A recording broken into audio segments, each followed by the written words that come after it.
We have Robert Fox with us of United Sports Taekwondo, and he's here to talk a little bit about the program that really, it focuses on children and families. Adults can take classes at United Sports Taekwondo too. There's a class for 4 and 6-year-olds, 4 to 6-year-olds. But I'll let Robert really do the talking here and talk about this wonderful program. Thank you. Good morning. So let me start off by talking about what Taekwondo is. Taekwondo, okay. People say, well, Taekwondo, karate, jiu-jitsu, what's the difference between them? Basically, Taekwondo is the world's most popular martial art, 70 million people in 200-plus countries. It's really known for its kicking. That's what makes it different versus grappling arts. But kids who play soccer, 4-year-olds love to kick, so Taekwondo comes really easy to them. Yeah. So for athletes, it's great because things like flexibility and strength and speed and balance, all those things are great, but most of us aren't athletes, right? So for those of us that aren't athletes, what makes Taekwondo great is you don't have to be great at team sports because you're not judged by how many baskets you make or how many goals you make.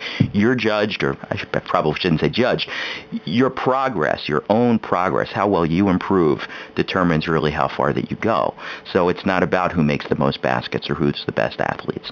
The real focus is 5 tenets, and they are courtesy, integrity, perseverance, self-control, and indomitable spirit. And everything we do, the kicking, the sparring, everything we do, comes back to those principles. That's really what we teach. And they're really important principles for young children to learn. And for the listeners who don't know this, I recently wrote my parenting column about, how martial arts can really help children on the autism spectrum specifically because sometimes, team sports are a little bit more difficult for them to manage because of their challenges with communicating and social skills. That's right. I have a child on the spectrum myself.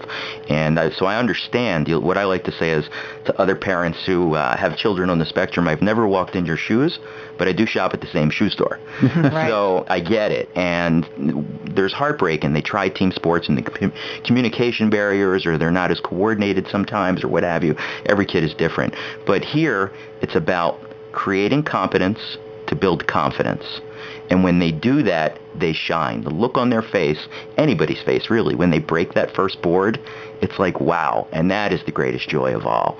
But for kids on the spectrum, particularly, they get that opportunity to practice social interactions, but it's not required for success. It's like a buffet. You can try a little here, or then, so it's really nice.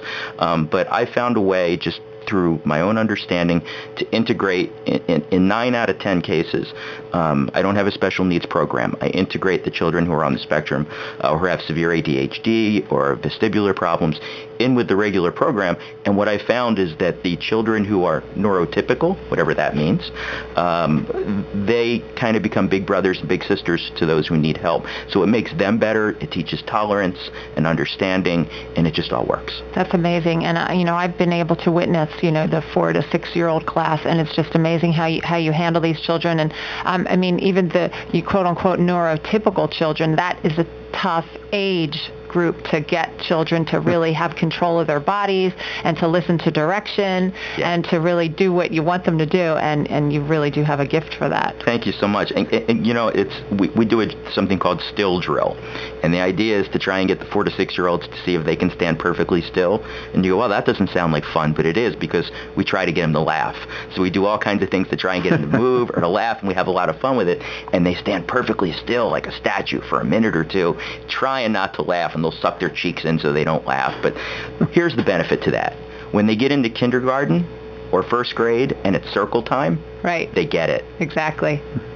So I'm assuming that your child, are both your children, or? No, my youngest son, my youngest child, who's a boy, we had him trying out the Taekwondo class. He really loved it when he was there. He's just kind of, we're trying to get him consistent in any kind of program right now. He just wants to run around with his sisters and torture them as much as possible. Well, and to that point too, every kid is different, right? So 4 to 6 is a guideline.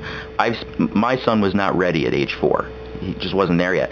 I've seen other kids that are ready at 3.5. It all depends. Right. With kids, ages are guidelines. Right, and it's so important as parents not to push, and I pretty much live by that motto. I don't force them, especially with a 4-year-old. But so tell me a little bit about, obviously you have the younger group of children, but you also have older kids, and you recently had an 8-year-old who has some pretty exciting news. Yeah, Josh. Josh started with me as a little tiger. He was 5 when he started, and he just got back from his second national championship. I said Taekwondo isn't about sports. That's only partially true. It is also, as well as an art form, a martial art, it's also a Olympic sport. It's one of 2 martial arts that's actually in the Olympics. So our school is closely affiliated with the U.S. Olympic Committee's national governing body for Taekwondo. And USA Taekwondo just had their national championships. It was in San Jose, California. Josh went out. This was the second time. Last year he went out and he medaled. This year he went out. It was a really tough competition for him. He took his match into sudden death overtime.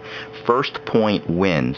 They kicked it almost the same time, but the other kid got there a split second before, and he lost. But he had a great time, and he's ready to compete again. Oh, what an amazing experience. Really proud of him. And he's so young. He's got his whole future ahead of him with this. Yeah, he does. And you mentioned to me before that what's kind of unique about your program is that the black belt is recognized pretty much worldwide, right? Yeah, and that's something, what I like to do is educate the consumers, because most people don't know. So when they call up, they say, how much are classes? Because honestly, and that's great, I'll answer it, but they don't know what else to ask. And a really important question when you're shopping for martial arts and trying different programs is, where is my black belt? Should I get a black belt? Or where is my training recognized other than here? It's important because some places are very localized, only small regions, or maybe just their program or their franchise or organization.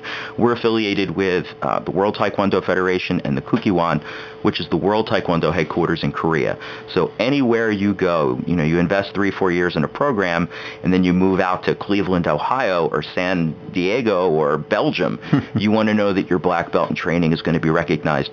So our curriculum is the same all over the world. That's wonderful. And tell us a little bit about how you started out in Taekwondo. I think you've got a pretty unique story to share. Yeah, I didn't start Taekwondo until I was in my early 30s. A really good friend of mine, a guy that I had worked with named Frank Lupo, came to me and he opened up a school in Warrington, Pennsylvania. And he said, "Hey, Rob, would you, come help me get this thing off the ground?" I said, "Yeah, I always wanted to learn Taekwondo, but I'm too old to start." And he said, "Nonsense, you're not too old to start." So I never expected to fall in love with it, but I did. And never expected to get a black belt, but I did. Sadly, in January of 2009, Frank Lupo, who became my best friend, passed away in his sleep from a heart disease that he was unaware that he had. And so we lost a great man at the age of 37. And so I was motivated, like a lot of people. I was laid off in 2010 from my regular job. And I said, rather than go get another job in my field, I want to dedicate my life to Taekwondo. I love teaching kids. I wanted to honor Frank, so I started a company called Lupo TKD and approached United Sports Taekwondo, or United Sports, and they were great. And we've been there for 4 years, have a second program in Harleysville, Pennsylvania.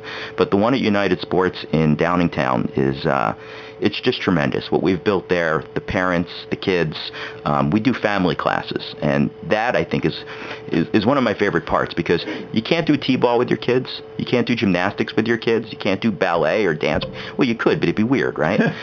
Taekwondo, you can get in there with your kids and experience. Now, you're going to get a workout at your level while your kid's going to get a workout at their level, but you've got a common experience to talk about at the dinner table, in the car, and that's beautiful. Absolutely, and there's only a handful of sports that you can say that about.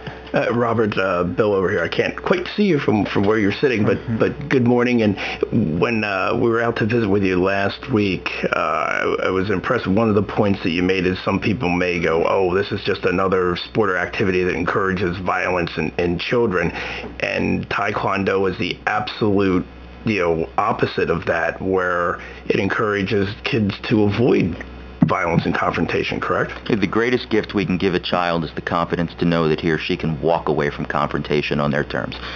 Black belts rarely get, or martial artists rarely get in confrontation, because first off, we teach them that the first off how to carry yourself, but your first line of defense is your words. We teach people how to treat us by the way we act. Now, certainly and we also teach, "I shall build a more peaceful world." That's part of our oath. But to that point, They know they're taught not to misuse Taekwondo. They know how to carry themselves. It's all about having the self-confidence not to get in a fight. Now, that said, if they need to defend themselves, they can do so, but they are also taught not to do no more than is necessary to control the situation. And you make a great point that if you kids, and they may not even know that they do it, but if you carry yourself with a certain air of respect and dignity and self-confidence, bullies tend to stay away from kids like that, because they just sense that it's that they're going to get themselves in over their head, and I think there's a lot to be said about that. For if you just have a little bit of self-confidence, you may be able to avoid even having a confrontation to begin with. Well, we do anti-bullying seminars, and one of the things we say is bullies rarely want to hurt you. They just want to make you feel bad about yourself because they think that'll make themselves feel better. And so that's exactly right. So if you're not fun to pick on, I'm going to go pick on somebody else. So we'd say fake it till you make it. Even if you're afraid, never let them see you sweat. Yeah, it would be really interesting to see if they ever did a study to see, how bullying and martial arts, go, the children who are in martial arts rarely get bullied, or, be really interesting to see if they ever look at that. Well, and the problem is bigger than that. Part of the problem is that when somebody else is getting bullied, the other kids stand around, and you see it in the movies where the kids stand around and they go, fight, fight, fight. Well, what we teach our kids as part of being a champion of freedom and justice is you don't necessarily have to get up and fight for the other kid. Go find 2 or 3 friends sitting at the lunch table and say, hey, Johnny's getting picked on over there. You guys, come on up with me. Let's stand up for him. You get a group, 2, 3 kids to go stand up and say, hey, Johnny, why don't you come play with us? Right. That's Taekwondo. And you're teaching them leadership skills that sometimes takes, almost a lifetime for children to develop. Well, and we have a camp next week, and part of the camp is it's not just for our registered students, but it's for anybody in the community that wants to learn a little bit about Taekwondo. It's all week long at United Sports next week, and where we're really going to focus is on that leadership, so that you can be a better friend when school starts, so that you can make a more positive impression on your friends and your teachers, and so it's all about leadership. And what I like to say is helping your children be a better version of themselves. Absolutely. Tell us a little bit more about the camp then. It runs for a week, and yeah, it's a full-day camp. It goes from 9 to 4 all week, and so obviously you can't do Taekwondo 8 hours a day. I do, but I don't expect others to do that, right? So it's going to be a lot of Taekwondo work, but a lot of fun and games. And when we do fun and games, there's always a purpose to it. So I'll tell kids we're doing this to teach us, awareness and body control. And they know why they're doing it, and it's a lot of fun. But we're going to do other things, like there's going to be Korean food testing, so they can try different stuff, learn a little bit about the culture, a lot of leadership work, and there's also water slides and what are they called? The bounce houses. Yeah, right? Bounce houses that unite us. So the kids will get a chance to do all of that. And the really cool thing is, at the end of the camp, they have an opportunity to test for their yellow belt. So they could, if they choose to decide to stay in the program after camp, they'd begin in the fall as yellow belts. Oh, wonderful. So what are the ages for the camp? 6 to 13. And it's an indoor and outdoor kind of Mostly scenario? Indoor, but there'll be some outdoor with the water slides that they do, but mostly indoor. And how do folks register? Go to our website. It's unitedsportstkd.net. Go to camps, and there's a registration link right there, but today's the last day to do it because it starts on Monday. But there is another camp August 4th to 8th, and they could register for that as well. And on the website, they could also register for 2 free regular classes anytime. Great. Sounds great. Thanks for being in. How many belts are there? I guess it starts with white, isn't it? Yeah, and every program is different, but in our program, the way we do it is it's white, yellow, green, blue, red, black. In our program, it takes about 4 years to get a black belt. Okay. Very good. How many degrees could you get in a black belt? There is 10th is an honorary degree, so that you won't really meet anybody higher than 9th. And we know a few 9th degrees in the area who are really special people. But the neat thing is, you have to be able to, in order to get that 9th degree, you had to be an 8th degree for 8 years. To get an 8th degree, you had to be a 7th degree for 7 years. So you get an idea of how long it takes. Yeah. My son asked me if I will ever be a grandmaster. I said, son, I don't think I'm going to live quite that long. It takes a while. Wow. Yeah. That's impressive. Very interesting. Thank you. Yeah. All right, well, thanks for joining us. Have a great day. All right, you too. All right, WCHE News Time 8:53. That was Robert Fox there. And again, check it out at United Sports Taekwondo.